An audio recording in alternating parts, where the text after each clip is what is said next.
En el corazón de México, donde la fe florece como las coloridas flores de cempasúchil en el Día de Muertos, existe una profunda conexión con lo divino. La fe es un pilar, un consuelo, una guía en la vida cotidiana. Es el lazo que une a las comunidades, que fortalece los espíritus en tiempos de adversidad y que celebra las alegrías con cánticos y oraciones. En este contexto, la historia que vamos a contar resuena con mayor fuerza, pues toca las fibras sensibles de la creencia y la confianza. En un pequeño pueblo rural, escondido entre montañas y campos de agave, se alzaba una iglesia modesta, pero llena de historia y tradición.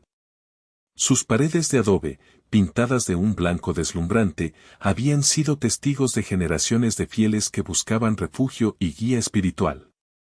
Era un lugar donde las abuelas rezaban el rosario, los niños aprendían las primeras oraciones y los jóvenes encontraban respuestas a sus inquietudes. El alma de esta iglesia, durante mucho tiempo, había sido el pastor Elías. Elías era un hombre carismático, con una voz potente que resonaba en cada rincón del templo. Su elocuencia y fervor atraían a multitudes, y su popularidad crecía día a día. Sin embargo, con el tiempo, una sombra comenzó a oscurecer su corazón. El poder y la adulación lo transformaron, alimentando un ego desmedido que lo alejaba de la humildad y la sencillez que antes lo caracterizaban. Elías comenzó a ver a sus feligreses no como hermanos en la fe, sino como una audiencia cautiva, dispuesta a seguir ciegamente sus designios. Entre los miembros de la congregación destacaba doña Carmen, una anciana sabia y respetada por todos. Su rostro, marcado por las arrugas del tiempo, reflejaba una vida de entrega y devoción. Ella había visto crecer a Elías, y su corazón se llenó de preocupación al notar el cambio en su actitud. También estaba Miguel. Un joven inquieto y reflexivo, que siempre cuestionaba las cosas y buscaba respuestas más allá de lo evidente. Miguel sentía un profundo respeto por la fe de su comunidad, pero no dudaba en expresar sus inquietudes cuando algo le parecía fuera de lugar. Los primeros signos de la transformación de Elías se manifestaron en pequeños detalles. Empezó a menospreciar las costumbres y tradiciones locales, ridiculizando las creencias arraigadas en la comunidad. Sus sermones, antes llenos de humildad y compasión, se volvieron discursos grandilocuentes, centrados en su propia figura y en su supuesta superioridad espiritual. Elías se burlaba de la fe sencilla de sus feligreses, tachándolos de ignorantes y supersticiosos. Las reacciones de los feligreses no se hicieron esperar. Al principio, fueron miradas incómodas, susurros discretos, gestos de desaprobación. Pero a medida que la arrogancia de Elías crecía, el malestar se hacía más evidente. Doña Carmen, con su voz suave pero firme, intentó hablar con el pastor, expresándole su preocupación por el rumbo que estaba tomando la iglesia. Miguel, por su parte, cuestionaba abiertamente sus sermones, generando debates acalorados que sacudían la tranquilidad del templo. Pero Elías, cegado por su propio ego, ignoraba las advertencias y las críticas. Se sentía cada vez más poderoso, intocable, convencido de que sus acciones estaban justificadas por un supuesto designio divino. Creía que él era el elegido, el único capaz de guiar a su comunidad hacia la verdadera fe. ¿Qué sucederá cuando la fe de un pueblo sea puesta a prueba por la arrogancia de su líder? Suscríbete para descubrirlo. La arrogancia de Elías se manifestó de manera aún más evidente cuando comenzó a introducir cambios drásticos en la liturgia. La música tradicional, suave y melódica, fue reemplazada por estridentes ritmos modernos, interpretados por una banda de rock que poco tenía que ver con el ambiente sagrado del templo. Luces llamativas, dignas de un espectáculo de variedades, inundaron el altar, deslumbrando a los feligreses y distrayéndolos de la oración. El incienso, cuyo aroma evocaba la espiritualidad y la conexión con lo divino, fue sustituido por perfumes artificiales que recordaban más a una tienda departamental que a un lugar de culto. Estos cambios, lejos de modernizar la iglesia, como Elías pretendía, generaron un profundo descontento entre los feligreses. Muchos se sentían incómodos con la atmósfera frívola y superficial que se había apoderado del templo. Las ancianas, acostumbradas a rezar en silencio y recogimiento, se tapaban los oídos ante el estruendo de la música. Los jóvenes, confundidos, se preguntaban si aquello era realmente una iglesia o un simple espectáculo. Miguel, cada vez más indignado, no dudó en expresar abiertamente su desacuerdo. Durante una reunión comunitaria, se levantó y cuestionó al pastor Elías por su falta de respeto a las tradiciones y a la fe de la comunidad.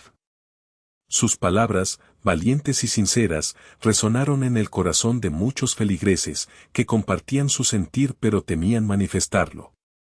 Elías, lejos de mostrarse arrepentido, se defendió con vehemencia. Justificó sus acciones como una modernización necesaria para atraer a nuevos feligreses y mantener la iglesia relevante en el mundo actual. Acusó a los críticos de ser anticuados, cerrados de mente y faltos de fe. Con su elocuencia característica, logró manipular a algunos miembros de la congregación, quienes, influenciados por su carisma, defendieron sus acciones. Pero el descontento seguía creciendo, como una bola de nieve que se hace cada vez más grande. Los rumores comenzaron a circular por el pueblo, alimentados por la desconfianza y la decepción. Se hablaba de que Elías estaba utilizando los fondos de la iglesia para fines personales, comprando lujosos automóviles y construyendo una ostentosa mansión en las afueras del pueblo. También se comentaba sobre su vida personal, llena de excesos y contradicciones, que contrastaba con la imagen de santidad que pretendía proyectar.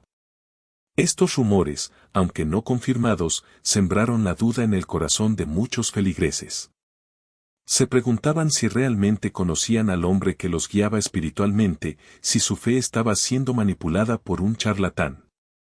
La iglesia, que antes era un lugar de refugio y consuelo, se había convertido en un foco de tensión y división. La comunidad, que siempre había estado unida por la fe y la tradición, se encontraba ahora fragmentada y enfrentada. Miguel, preocupado por el rumbo que estaba tomando la situación, decidió actuar. Sabía que no podía quedarse de brazos cruzados mientras su comunidad se desmoronaba. Convocó a una reunión a algunos feligreses de confianza, con el objetivo de analizar la situación y buscar una solución. Estaba decidido a confrontar al pastor Elías y exigirle explicaciones sobre sus acciones y sus rumores. Sabía que no sería fácil, pero estaba dispuesto a luchar por la verdad y por la integridad de su comunidad. La fe de un pueblo estaba en juego, y Miguel no estaba dispuesto a perder la batalla. La reunión comunitaria convocada por Miguel fue tensa desde el principio. Los rostros de los feligreses reflejaban una mezcla de esperanza, temor y desconfianza. Doña Carmen, con su mirada serena, transmitía un mensaje de calma y sabiduría, mientras que otros, visiblemente nerviosos, murmuraban entre ellos, indecisos sobre qué postura tomar. Miguel, con la voz firme pero respetuosa, expuso sus inquietudes y exigió al pastor Elías que aclarara los rumores que circulaban sobre su persona y sobre el manejo de los fondos de la iglesia. Elías, presente en la reunión, escuchó atentamente las palabras de Miguel, con una expresión que oscilaba entre la irritación y la condescendencia. Cuando el joven terminó de hablar, el pastor se levantó de su asiento y, con su voz potente y persuasiva, comenzó a defenderse. Negó rotundamente las acusaciones, calificándolas de calumnias y difamaciones. Afirmó que los rumores eran obra de enemigos que buscaban desprestigiarlo y dividir a la comunidad. Con una retórica hábil y manipuladora, intentó desviar la atención del verdadero problema, presentándose como una víctima de la envidia y la incomprensión. La confrontación entre Miguel y Elías se intensificó a medida que avanzaba la reunión.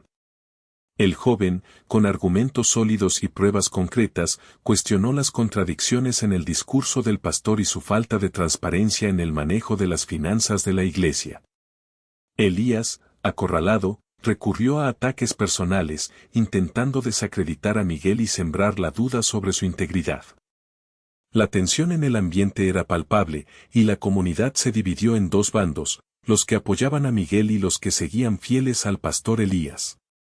El siguiente culto dominical fue aún más tenso. La iglesia, que antes era un lugar de encuentro y armonía, se había transformado en un campo de batalla. Los feligreses se sentaban en silencio, con la mirada fija en el altar, esperando el sermón del pastor. Elías, consciente de la división en la comunidad, decidió utilizar su sermón para atacar a sus detractores.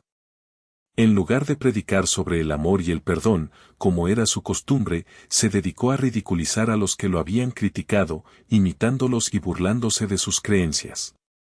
Con una crueldad inusitada, Elías caricaturizó a doña Carmen, imitando su voz temblorosa y su andar lento, y ridiculizando su devoción a las tradiciones ancestrales.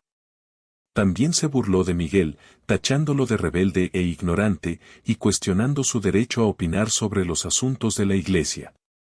Sus palabras, llenas de veneno y resentimiento, hirieron profundamente a los feligreses, que se sintieron traicionados por el hombre que había sido su guía espiritual. El ambiente en la iglesia se volvió denso y hostil. Muchos feligreses, profundamente ofendidos por las palabras del pastor, comenzaron a levantarse de sus asientos y a abandonar el templo.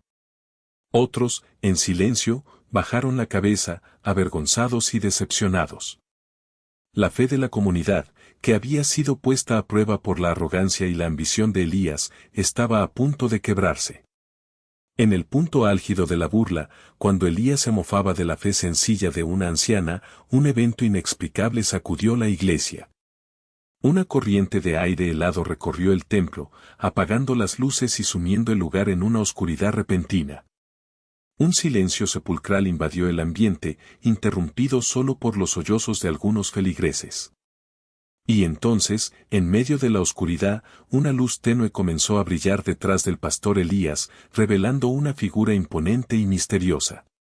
La luz, tenue al principio, se intensificó gradualmente, delineando una silueta humana que parecía surgir de la nada. No era una imagen nítida y definida, sino más bien una presencia, una sombra luminosa que se proyectaba sobre la pared detrás del púlpito. Sin embargo, para muchos de los presentes, no había duda de quién era esa figura, era Jesús, apareciendo de pie, silencioso y solemne, detrás del pastor Elías. El pánico se apoderó de la congregación. Gritos ahogados resonaron en el templo. Algunos feligreses se desplomaron al suelo, presas de un ataque de histeria. Otros, con los ojos desorbitados, señalaban la aparición, murmurando oraciones y súplicas. Las ancianas, con las manos temblorosas, se aferraban a sus rosarios, buscando consuelo en la fe.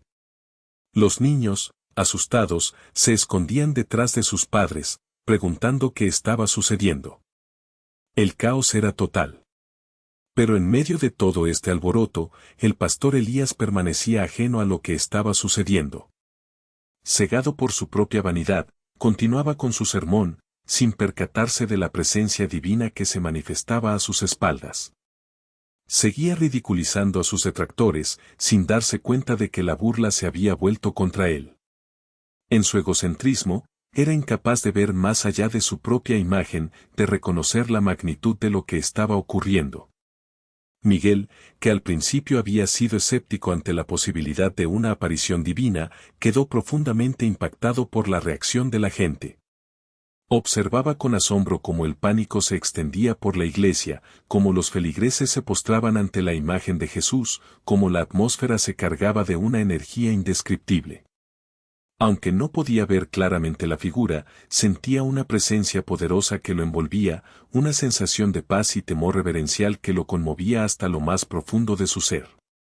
El escepticismo de Miguel comenzó a desvanecerse. Ya no podía negar la realidad de lo que estaba presenciando. La reacción de la gente, la atmósfera sobrenatural, la sensación inexplicable que lo embargaba, todo apuntaba a que algo extraordinario estaba sucediendo en la iglesia. Aunque no comprendía completamente lo que estaba viendo, sabía que era algo que trascendía la razón y la lógica. El culto terminó abruptamente. La mayoría de los feligreses, presas del pánico, salieron corriendo de la iglesia, buscando refugio en sus hogares. Algunos, más valientes, se quedaron rezando, postrados ante la imagen de Jesús, pidiendo perdón por sus pecados y suplicando por la salvación de su comunidad. El pastor Elías, finalmente consciente del caos que había provocado, quedó paralizado en el púlpito, sin saber qué hacer ni qué decir. La aparición de Jesús había silenciado su voz y había puesto en evidencia su soberbia y su falta de fe. Miguel, aún conmocionado por lo sucedido, salió de la iglesia en silencio, con la mente llena de preguntas y la fe tambaleante. No sabía qué pensar ni qué creer. La aparición de Jesús había desafiado sus convicciones y lo había sumido en una profunda confusión. Necesitaba tiempo para reflexionar sobre lo que había presenciado, para tratar de comprender el significado de aquel evento inexplicable. Su fe, que había sido puesta a prueba por la arrogancia del pastor Elías, se enfrentaba ahora a un desafío aún mayor, la aparición de lo divino. El futuro de la comunidad, y el suyo propio, pendía de un hilo. El culto llegó a su fin de una manera abrupta, caótica. La gente escapaba de la iglesia como si huyera de un incendio, buscando desesperadamente la seguridad de sus hogares, el consuelo de la familiaridad. Un silencio sepulcral se apoderó del pueblo, un silencio cargado de asombro, temor y confusión. Las calles, normalmente bulliciosas y llenas de vida, quedaron desiertas. Las puertas y ventanas se cerraron, como si los habitantes intentaran protegerse de algo invisible, de algo que no podían comprender. La noticia de la aparición se propagó como un reguero de pólvora, extendiéndose rápidamente por todo el pueblo y más allá. Los rumores, exagerados y distorsionados, viajaban de boca en boca, creando una atmósfera de histeria colectiva. Se hablaba de un milagro, de una señal divina, de un castigo inminente. Algunos decían haber visto una imagen clara y nítida de Jesús, con los brazos extendidos y una mirada llena de compasión. Otros afirmaban haber sentido una presencia sobrenatural, una energía indescriptible que los había llenado de paz y temor. La noticia llegó a oídos de los medios locales, que no tardaron en enviar reporteros al pueblo para cubrir la historia. Las cámaras de televisión y los micrófonos invadieron la plaza principal, interrumpiendo la tranquilidad y el silencio que se habían apoderado del lugar. Los periodistas entrevistaban a los feligreses, tratando de obtener información de primera mano sobre lo sucedido en la iglesia. Los expertos religiosos y los escépticos ofrecían sus opiniones, tratando de explicar el fenómeno desde diferentes perspectivas. Algunos lo atribuían a la histeria colectiva, a la sugestión y al fanatismo religioso. Otros, más abiertos a lo inexplicable, reconocían la posibilidad de un evento sobrenatural, de una manifestación divina. El pastor Elías, al principio aturdido y paralizado por la aparición, pronto recuperó la compostura y trató de tomar el control de la narrativa. Negó la existencia de la aparición, atribuyéndola a la imaginación desbordada de los feligreses, a la sugestión y al miedo. Afirmó que todo había sido un malentendido, una confusión provocada por las emociones exaltadas del momento. Con su elocuencia característica, intentó convencer a los medios y a la comunidad de que no había ocurrido nada extraordinario, de que todo era producto de la histeria colectiva. Pero sus palabras no convencieron a todos. Muchos feligreses, que habían presenciado la aparición con sus propios ojos, no estaban dispuestos a aceptar la explicación del pastor. Se sentían traicionados y engañados, y no confiaban en su liderazgo. La división en la comunidad se hizo aún más profunda, separando a los que seguían fieles al pastor Elías de los que creían en la aparición de Jesús. La iglesia, que antes era un lugar de culto y reunión, se convirtió en un centro de peregrinación. Gente de todas partes, atraída por la noticia de la aparición, comenzó a llegar al pueblo, buscando respuestas, consuelo o un milagro. Algunos eran creyentes fervientes, que buscaban la confirmación de su fe. Otros eran escépticos curiosos, que querían presenciar el fenómeno con sus propios ojos. Y otros eran simplemente turistas, atraídos por la curiosidad y el morbo. El pueblo, que antes era un lugar tranquilo y apacible, se transformó en un hervidero de gente, de ruido y de actividad. Los hoteles y restaurantes se llenaron, y los vendedores ambulantes ofrecían souvenirs y recuerdos de la aparición. La economía local se vio beneficiada por el aumento del turismo, pero la tranquilidad y la armonía que antes reinaban en el pueblo se habían perdido para siempre. Miguel observaba todo desde la distancia, sintiéndose cada vez más confundido y desorientado. La aparición de Jesús había removido sus cimientos, cuestionando sus creencias y sus convicciones. No sabía qué pensar ni qué creer. Necesitaba tiempo para reflexionar, para buscar respuestas a sus preguntas, para encontrar un sentido a todo lo que estaba sucediendo. Sabía que la verdad estaba ahí, en algún lugar, pero no sabía cómo encontrarla. Estaba dispuesto a seguir buscando, a pesar de las dudas y las incertidumbres. La fe de su comunidad, y la suya propia, dependían de ello. La iglesia se convirtió en un imán, un punto de convergencia para peregrinos de todos los rincones del país. Familias enteras, con niños pequeños y abuelos de bastón, llegaban al pueblo en autobuses destartalados, cargados de esperanzas y plegarias. Jóvenes con guitarras y cantos religiosos se congregaban en la plaza, creando un ambiente festivo y espiritual a la vez. Ancianos con rostros curtidos por el sol y la vida se arrodillaban frente a la iglesia, rezando con fervor y devoción. El pastor Elías, astuto y oportunista, no tardó en darse cuenta del potencial económico de la situación. Organizó eventos especiales, misas multitudinarias, conciertos religiosos, y vendió recuerdos y reliquias a precios exorbitantes.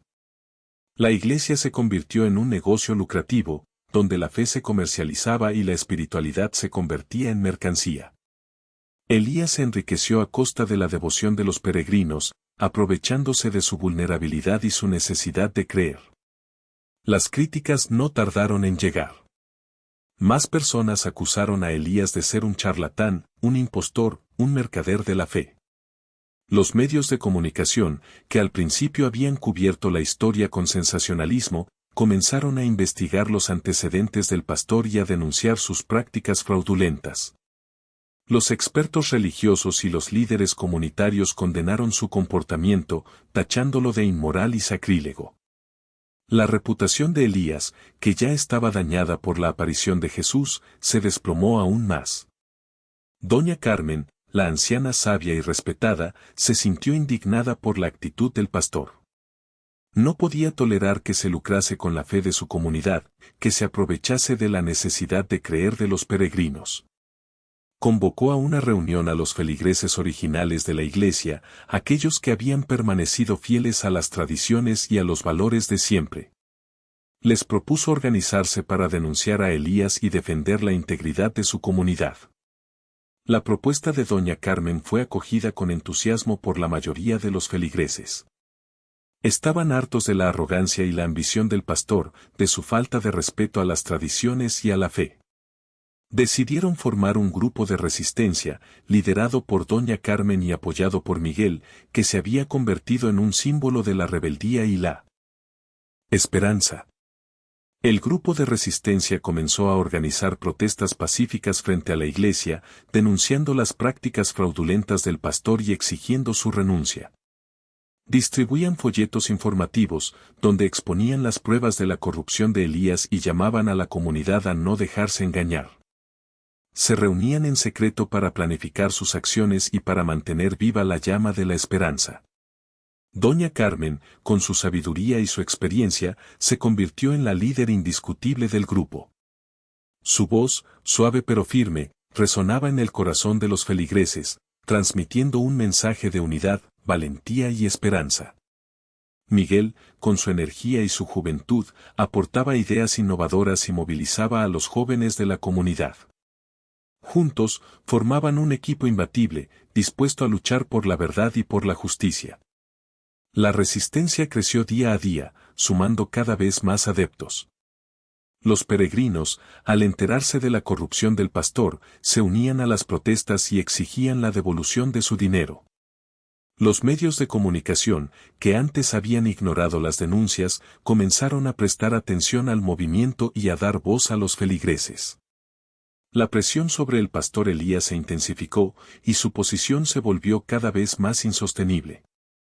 La comunidad, que había sido dividida por la arrogancia y la ambición, comenzaba a unirse de nuevo, impulsada por la fe y la esperanza. En medio de la creciente tensión y el caos que envolvían al pueblo, una figura surgió como un faro de esperanza y verdad: Sofía, una joven periodista local, con una aguda inteligencia y un profundo sentido de la justicia. Sofía había seguido de cerca la historia de la aparición de Jesús y la controversia en torno al pastor Elías, y sentía que había algo más, algo oscuro, que no estaba saliendo a la luz. Decidió, entonces, iniciar una investigación exhaustiva, dispuesta a remover cielo y tierra para descubrir la verdad, sin importar las consecuencias. Sofía comenzó entrevistando a los feligreses, tanto a los que apoyaban al pastor como a los que se habían unido al grupo de resistencia liderado por doña Carmen. Recopiló testimonios, documentos y pruebas que apuntaban a una posible malversación de fondos por parte de Elías. Descubrió que el pastor había estado desviando dinero de las ofrendas y donaciones de la iglesia a cuentas bancarias personales, utilizando nombres falsos y empresas fantasmas. También encontró evidencia de que Elías había estado presionando a los feligreses para que le entregaran sus propiedades y negocios, prometiéndoles favores divinos y protección contra el mal. A medida que Sofía profundizaba en su investigación, descubría un entramado de corrupción y manipulación que iba más allá de la simple malversación de fondos. Encontró testimonios de personas que habían sido engañadas y explotadas por el pastor, que habían perdido sus ahorros, sus propiedades y su dignidad. Descubrió que Elías había estado utilizando su posición de poder para abusar de su autoridad y controlar a la comunidad, intimidando y silenciando a aquellos que se atrevían a cuestionarlo. Uno de los descubrimientos más impactantes de Sofía fue la existencia de una red de colaboradores que apoyaban y protegían a Elías. Se trataba de empresarios, políticos y funcionarios corruptos que se beneficiaban de las actividades ilícitas del pastor y que estaban dispuestos a hacer lo que fuera necesario para mantenerlo en el poder. Sofía se dio cuenta de que estaba enfrentando a fuerzas poderosas y peligrosas que no dudarían en utilizar la violencia y la intimidación para silenciarla. A pesar del peligro, Sofía no se amilanó. Estaba decidida a llevar su investigación hasta el final, a exponer la verdad y a hacer justicia a las víctimas del pastor Elías. Sabía que estaba arriesgando su vida, pero sentía que era su deber como periodista y como ciudadana. El pastor Elías, al enterarse de la investigación de Sofía, entró en pánico. Sabía que si la periodista lograba reunir las pruebas necesarias, su carrera y su reputación estarían arruinadas. Intentó desacreditar a Sofía, difamándola en sus sermones y acusándola de ser una enemiga de la Iglesia y de la fe. Utilizó su influencia en los medios locales para censurar sus reportajes y para impedir que publicara sus descubrimientos. Pero Sofía no se dejó intimidar. Continuó con su investigación, buscando aliados y apoyos en la comunidad. Se puso en contacto con doña Carmen y Miguel, quienes le brindaron su respaldo y su colaboración. Juntos, formaron un equipo sólido y comprometido, dispuesto a luchar contra la corrupción y la injusticia. El pastor Elías, al ver que sus intentos de silenciar a Sofía fracasaban, recurrió a medidas más drásticas. Comenzó a amenazarla a ella y a su familia, enviándoles mensajes anónimos y realizando actos de vandalismo en su casa. Intentó sobornarla, ofreciéndole grandes sumas de dinero a cambio de que abandonara su investigación. Pero Sofía se mantuvo firme en su propósito, rechazando todas las ofertas y denunciando las amenazas a las autoridades. La batalla entre Sofía y el pastor Elías había comenzado, y el destino de la comunidad pendía de un hilo. La verdad, como siempre, era el arma más poderosa. La investigación de Sofía dividió aún más a la comunidad. Aquellos que aún apoyaban al pastor Elías se aferraban a su fe, negándose a creer las acusaciones. Lo veían como un hombre santo, un enviado de Dios, y consideraban a Sofía como una pecadora, una enviada del demonio. Organizaban manifestaciones en su favor, rezaban por su protección y lo defendían a capa y espada. En cambio, los que creían en las acusaciones de Sofía se sentían traicionados y decepcionados. Habían depositado su fe y su confianza en un hombre que resultó ser un fraude, un manipulador. Se sentían avergonzados de haber sido engañados y buscaban justicia para las víctimas de Elías. Se unieron al grupo de resistencia liderado por doña Carmen y Miguel, participando en las protestas y apoyando la investigación de Sofía. La división se extendió incluso a las familias. Miguel, por ejemplo, se enfrentó a su propia familia, que estaba dividida sobre el tema. Su madre y su hermana eran fervientes seguidoras del pastor Elías, mientras que su padre y su abuelo creían en las acusaciones de Sofía. Las discusiones en la mesa familiar se volvieron frecuentes y acaloradas, generando un ambiente de tensión y resentimiento. Miguel se sentía atrapado entre dos mundos, dividido entre el amor por su familia y su convicción de que Elías era un impostor. La situación se volvió insostenible cuando la madre de Miguel lo acusó de traicionar su fe y de avergonzar a la familia. Le dijo que ya no lo consideraba su hijo y que no quería volver a verlo. Miguel, devastado por las palabras de su madre, abandonó su casa y se refugió en casa de doña Carmen, quien lo acogió como si fuera un nieto. Mientras tanto, Sofía continuaba con su investigación, recopilando pruebas y testimonios. Sabía que el tiempo se agotaba y que el pastor Elías estaba haciendo todo lo posible para silenciarla. Recibía amenazas constantes, era seguida por desconocidos y su casa fue objeto de varios actos de vandalismo. Pero Sofía no se rendía. Estaba decidida a llevar su investigación hasta el final, sin importar las consecuencias. Finalmente, después de meses de arduo trabajo, Sofía reunió suficientes pruebas para exponerlas. Fechorías del pastor Elías. Preparó un reportaje explosivo, donde detallaba las acusaciones de malversación de fondos, manipulación y abuso de poder. Incluyó testimonios de víctimas, documentos bancarios y pruebas contundentes que demostraban la culpabilidad de Elías. Sofía publicó su investigación en el periódico local, donde trabajaba, y la noticia se extendió como la pólvora. El reportaje causó conmoción en todo el país y desató una ola de indignación y protestas. Los medios nacionales e internacionales se hicieron eco de la noticia, y el pastor Elías se convirtió en el blanco de todas las críticas. La verdad, finalmente, había salido a la luz. Las fechorías del pastor Elías habían sido expuestas, y la comunidad, que había estado dividida por la duda y la desconfianza, comenzaba a unirse de nuevo. El camino hacia la justicia y la reconciliación aún era largo y difícil, pero la publicación de la investigación de Sofía había sido un paso crucial. La fe de un pueblo, que había sido puesta a prueba por la arrogancia y la ambición, tenía una nueva oportunidad para renacer. Y Miguel, a pesar de sus conflictos familiares, sentía que había tomado la decisión correcta. El impacto de la revelación fue sísmico. La investigación de Sofía, publicada con valentía en la primera plana del periódico local, resonó como un trueno en la comunidad.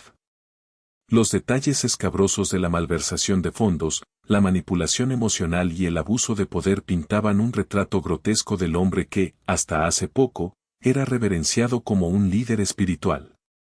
La conmoción fue palpable, la fe, antes inquebrantable para muchos, ahora se tambaleaba al borde del abismo. La iglesia, otrora un faro de esperanza y unidad, se vació casi de la noche a la mañana. Los feligreses, desilusionados y heridos en lo más profundo de su ser, abandonaron el templo en silencio, buscando refugio en la soledad de sus hogares. La imagen de Jesús, que había aparecido misteriosamente detrás del pastor Elías, ahora parecía una acusación silenciosa, un recordatorio constante de la traición y el engaño. El pastor Elías, antes un hombre de gran influencia y poder, perdió credibilidad en un instante. Su reputación, construida sobre una base de carisma y fervor religioso, se derrumbó como un castillo de naipes. Los medios de comunicación, que antes lo adulaban y lo presentaban como un líder ejemplar, ahora lo vilipendiaban y lo acusaban de ser un charlatán y un ladrón. Sus sermones, antes escuchados con atención y respeto, ahora eran objeto de burla y escarnio. La presión sobre Elías se intensificó a medida que las autoridades iniciaron una investigación formal sobre las finanzas de la iglesia. Los documentos bancarios revelados por Sofía demostraban de manera irrefutable que el pastor había estado desviando fondos a cuentas personales, utilizando nombres falsos y empresas pantalla. Los testimonios de las víctimas, que habían sido engañadas y explotadas por Elías, eran desgarradores. La evidencia era abrumadora. El pastor Elías, acorralado y desesperado, intentó defenderse con uñas y dientes. Negó las acusaciones, afirmando que todo era una conspiración para destruirlo.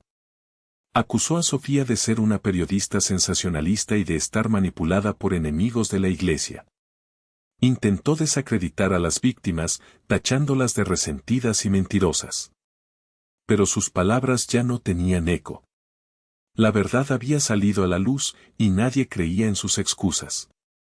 La comunidad, que había estado dividida por la duda y la desconfianza, comenzó a unirse en el repudio al pastor Elías.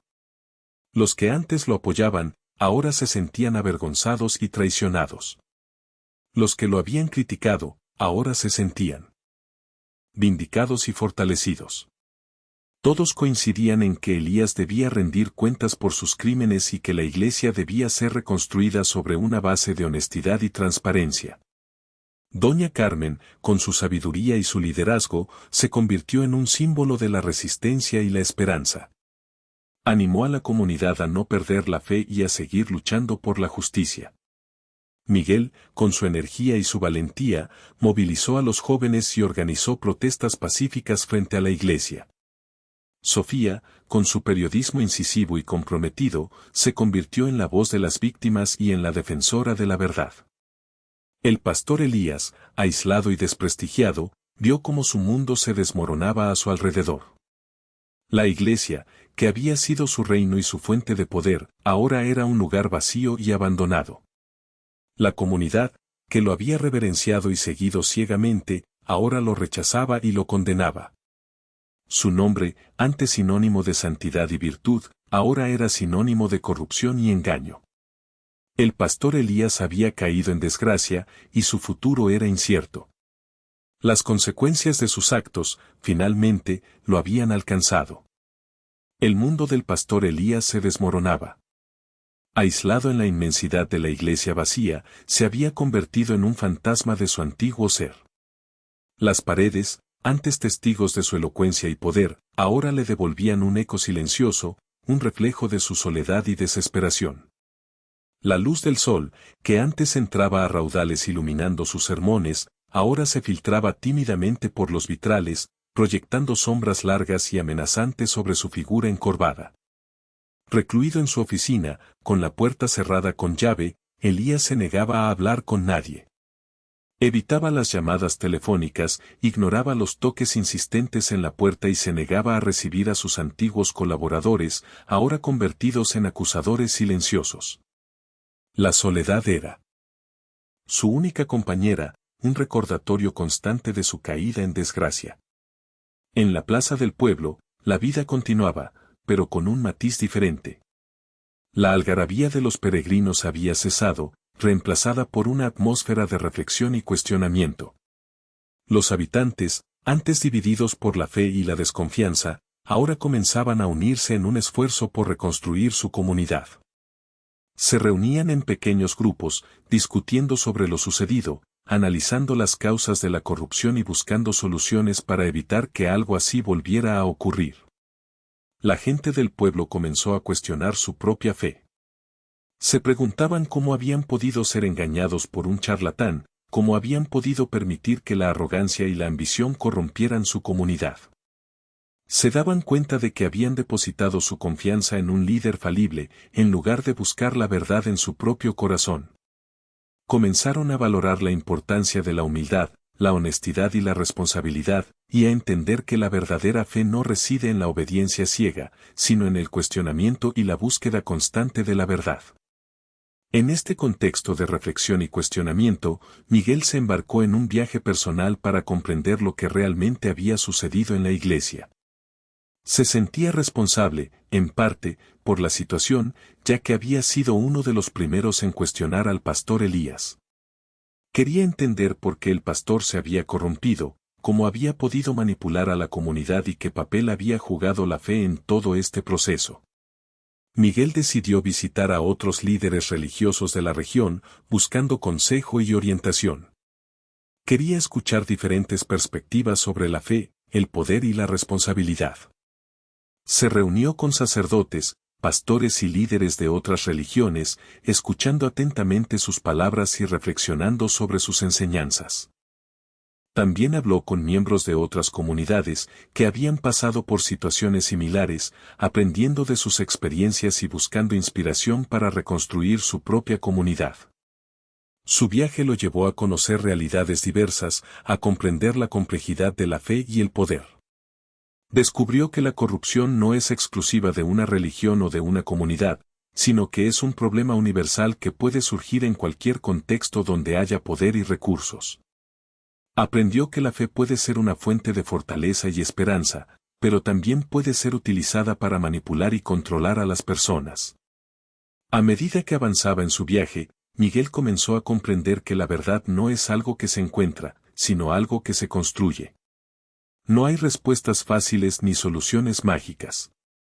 La reconstrucción de la comunidad no sería un proceso rápido ni sencillo, sino un camino largo y arduo que requeriría paciencia, esfuerzo y compromiso de todos.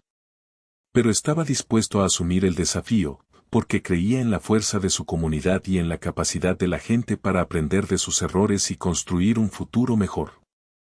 Su viaje apenas comenzaba. El camino hacia la verdad se abría ante él. Su fe, aunque tambaleante, aún permanecía.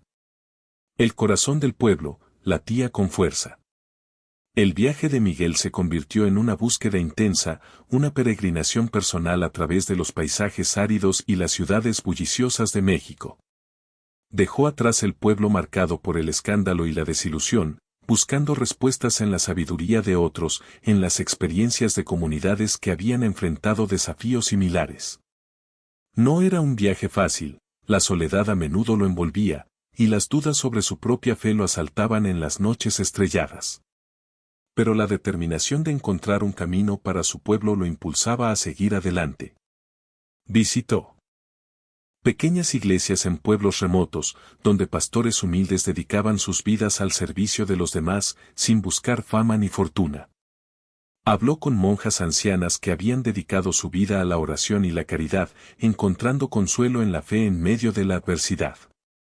Conoció a líderes indígenas que combinaban las tradiciones ancestrales con la espiritualidad cristiana, creando una forma única de conexión con lo divino.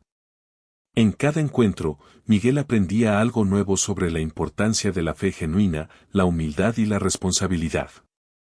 Descubrió que la verdadera fe no se basa en la obediencia ciega a un líder carismático, sino en la búsqueda personal de la verdad y en el compromiso con los valores del amor, la justicia y la compasión.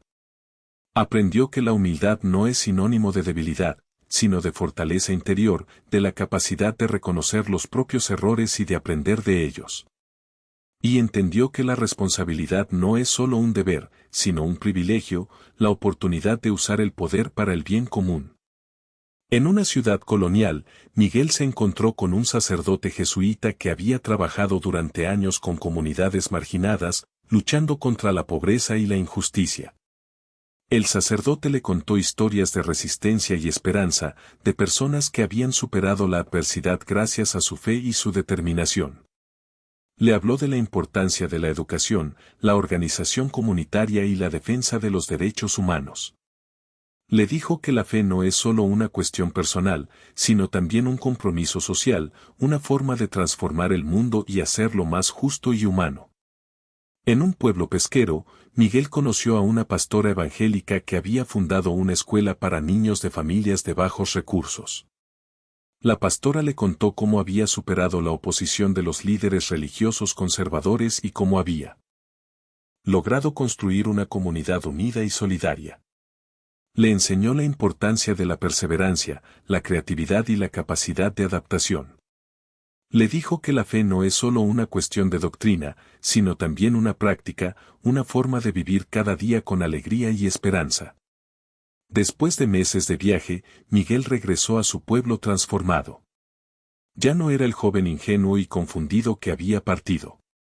Ahora era un hombre maduro y sabio, con una nueva perspectiva sobre la vida y la fe. Había aprendido a valorar la importancia de la humildad, la responsabilidad y el compromiso social. Había comprendido que la verdadera fe no se basa en la obediencia ciega a un líder, sino en la búsqueda personal de la verdad y en la defensa de los valores universales. Regresó con el corazón lleno de esperanza y con la determinación de reconstruir su comunidad. Sabía que el camino sería largo y difícil, pero estaba convencido de que, juntos, podían superar la adversidad y construir un futuro mejor. Tenía un mensaje claro y conciso para su pueblo: la fe no es solo creer, sino también actuar. Y estaba dispuesto a predicar con el ejemplo. Sabía que debía empezar por uno mismo, por cambiar su propia actitud y por vivir de acuerdo con los valores que había aprendido en su viaje. El regreso de Miguel marcó un punto de inflexión en la historia del pueblo. Su experiencia y transformación eran evidentes en cada palabra, en cada gesto. Ya no era el joven impulsivo que cuestionaba sin más, sino un líder sereno, con una visión clara del camino a seguir. Su primer acto fue buscar a doña Carmen, la sabia anciana que había mantenido viva la llama de la esperanza durante su ausencia. Juntos, planearon los siguientes pasos para la reconstrucción de la comunidad. Mientras tanto, el pastor Elías, aislado y desprestigiado, se enfrentaba a la justicia. Las autoridades, impulsadas por la investigación de Sofía y la presión de la opinión pública, habían reunido pruebas suficientes para arrestarlo y acusarlo de varios delitos: malversación de fondos, fraude, manipulación, abuso de poder. La lista era larga y escalofriante. El juicio de Elías se convirtió en un evento mediático, atrayendo la atención de todo el país. Los canales de televisión transmitían en vivo las audiencias, los periódicos dedicaban portadas enteras al caso, y las redes sociales se inundaban de comentarios y opiniones. El juicio fue un proceso largo y doloroso, donde se expusieron las fechorías del pastor Elías y el sufrimiento de sus víctimas. Los feligreses, que habían sido engañados y explotados, tuvieron la oportunidad de contar su historia y de exigir justicia. Sofía, la periodista que había destapado la trama de corrupción, testificó con valentía y determinación, presentando las pruebas que había recopilado durante su investigación. Doña Carmen, con su sabiduría y su experiencia, ofreció un testimonio conmovedor sobre el impacto de la corrupción en la comunidad. Los testimonios fueron impactantes. Una anciana, con lágrimas en los ojos, relató cómo Elías la había convencido de donar todos sus ahorros a la iglesia, prometiéndole la salvación eterna. Un joven, con la voz temblorosa, contó cómo el pastor lo había manipulado para que abandonara sus estudios y se dedicara exclusivamente a servir a la iglesia. Una madre, con el corazón roto, describió cómo Elías había abusado de su hija, aprovechándose de su vulnerabilidad y su fe. Cada testimonio era un golpe al corazón, una muestra del daño que el poder sin escrúpulos puede causar. La comunidad, que había estado dividida por la duda y la desconfianza, se unió en el dolor y la indignación. Todos coincidían en que Elías debía ser castigado por sus crímenes y que la justicia debía prevalecer. La defensa del pastor Elías intentó desacreditar a los testigos, tachándolos de resentidos y mentirosos. Argumentó que todo era una conspiración para destruirlo y que las acusaciones eran infundadas. Presentó documentos y testimonios que pretendían demostrar la inocencia de Elías, pero la evidencia era abrumadora y sus argumentos carecían de credibilidad. El juicio se prolongó durante semanas, generando una gran expectación en todo el país. El destino del pastor Elías estaba en manos del jurado, que debía decidir si era culpable o inocente de los cargos que se le imputaban. La comunidad, expectante, esperaba el veredicto con una mezcla de esperanza y temor. Sabían que el juicio era un paso importante en el camino hacia la justicia y la reconciliación, pero también eran conscientes de que el veredicto no borraría el daño causado por la corrupción y la manipulación. La tarea de reconstruir la comunidad sería larga y ardua, pero estaban dispuestos a enfrentarla con valentía y determinación. El futuro del pueblo dependía de ello. El veredicto resonó en la sala del tribunal, un eco que se extendió por todo el pueblo y más allá. Culpable, la palabra fue pronunciada con solemnidad, poniendo fin a semanas de testimonios desgarradores y argumentos legales. El pastor Elías fue declarado culpable de algunos de los cargos, aunque no de todos.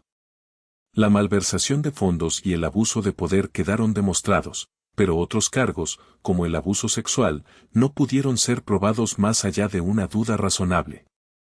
La reacción de la comunidad al veredicto fue una mezcla compleja de alivio y tristeza.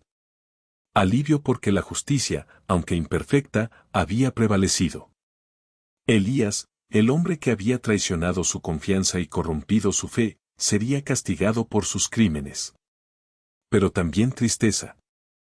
Porque el veredicto no borraría el daño causado, no devolvería el dinero perdido, no curaría las heridas emocionales. La cicatriz de la corrupción permanecería en la memoria del pueblo, un recordatorio constante de la fragilidad de la fe y la vulnerabilidad humana ante la manipulación.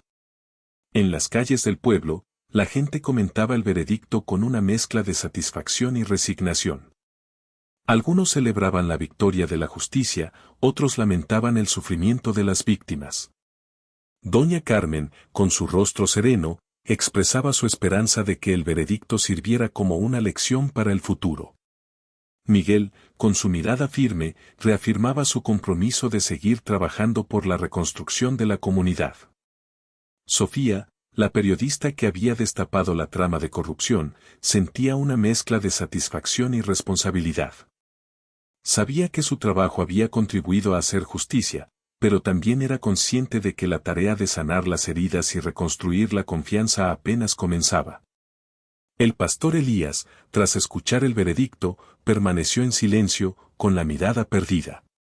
Su rostro, antes lleno de arrogancia y confianza, ahora reflejaba la derrota y la desesperación. Fue escoltado fuera de la sala del tribunal, esposado y custodiado por la policía. Su antiguo reino, su iglesia, su comunidad, lo habían abandonado.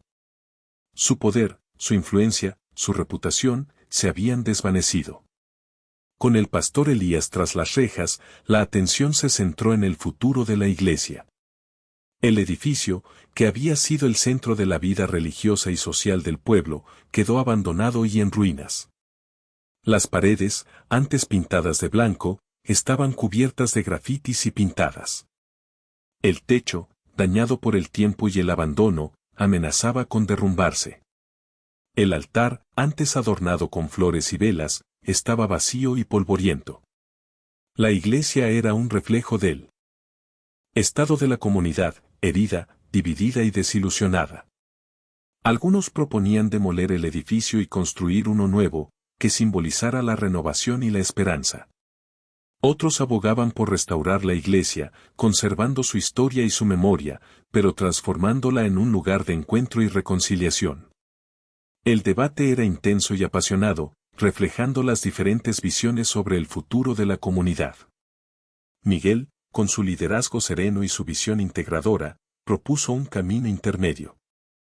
Sugirió restaurar la iglesia, pero transformándola en un centro comunitario donde se pudieran realizar actividades religiosas, culturales y sociales. Propuso crear un espacio abierto a todos, sin importar su religión, su origen o su condición social. Un lugar donde se pudiera promover la educación, la salud, el deporte y la cultura. Un lugar donde se pudiera fomentar la unidad, la solidaridad y la participación ciudadana. La propuesta de Miguel fue bien recibida por la mayoría de la comunidad. Todos coincidían en que la iglesia debía ser reconstruida, pero no como un templo de pompa y arrogancia, sino como un centro de encuentro y servicio a la comunidad. Doña Carmen, con su sabiduría y su apoyo, se convirtió en la principal impulsora del proyecto.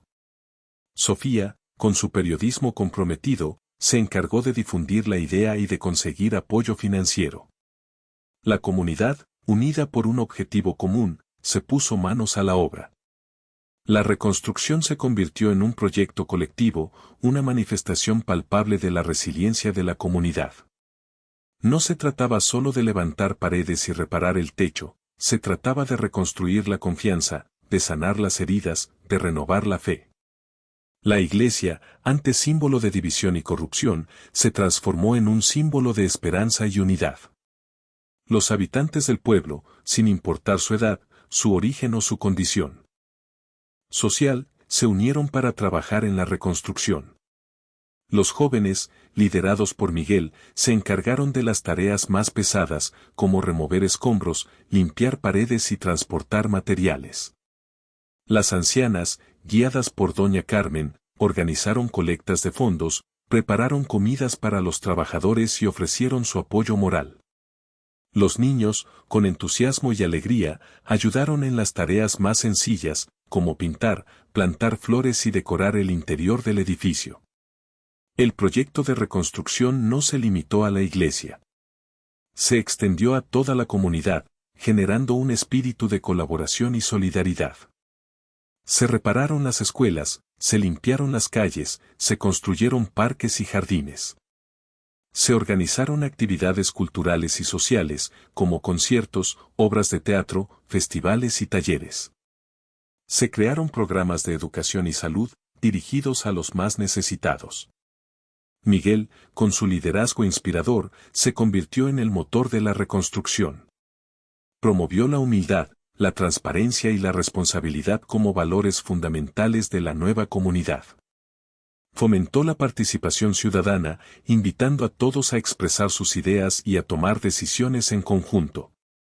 Impulsó la creación de un consejo comunitario, integrado por representantes de todos los sectores de la sociedad, encargado de supervisar la gestión de los recursos y de garantizar la rendición de cuentas. La iglesia, una vez restaurada, se transformó en un centro comunitario vibrante y acogedor. Se conservó su arquitectura original, pero se incorporaron elementos modernos y funcionales. El altar se mantuvo como un lugar de culto y oración, pero se añadió un escenario para presentaciones artísticas y culturales. Se construyeron aulas para talleres y cursos, salas de reuniones para organizaciones sociales y una biblioteca con acceso a Internet para todos. La iglesia se convirtió en un espacio abierto a todos, sin importar su religión, su origen o su condición social. Se organizaron misas y servicios religiosos para los creyentes, pero también se ofrecieron clases de yoga, meditación y otras prácticas espirituales. Se realizaron conciertos de música clásica, espectáculos de danza folclórica y exposiciones de arte contemporáneo. Se impartieron cursos de alfabetización, talleres de computación y clases de idiomas. El proyecto de reconstrucción fue un éxito rotundo. La comunidad, que había estado dividida y desilusionada, se unió en un esfuerzo común y logró transformar su pueblo en un lugar de esperanza y prosperidad. La iglesia, que había sido símbolo de corrupción y manipulación, se convirtió en un símbolo de unidad y servicio. Miguel, que había sido un joven impulsivo y cuestionador, se transformó en un líder sabio y comprometido. Doña Carmen, que había sido una anciana discreta y silenciosa, se convirtió en la voz de la conciencia y la guía espiritual de la comunidad. Las lecciones aprendidas durante la crisis fueron profundas y duraderas. La comunidad comprendió la importancia de la fe genuina, la humildad, la responsabilidad, la transparencia y la participación ciudadana. Aprendió a desconfiar de los líderes carismáticos y a valorar la fuerza de la unidad y la solidaridad. Descubrió que la verdadera riqueza no reside en el dinero ni en el poder, sino en el amor, la amistad y el servicio a los demás.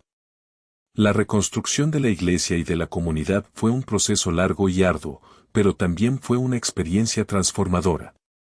Demostró que, incluso después de la peor crisis, es posible renacer y construir un futuro mejor. Que la fe, la esperanza y el amor son las herramientas más poderosas para superar la adversidad. Y que la unidad, la solidaridad y la participación ciudadana son los pilares de una sociedad justa y próspera. El pueblo, renacido de sus cenizas, se preparaba para un nuevo amanecer.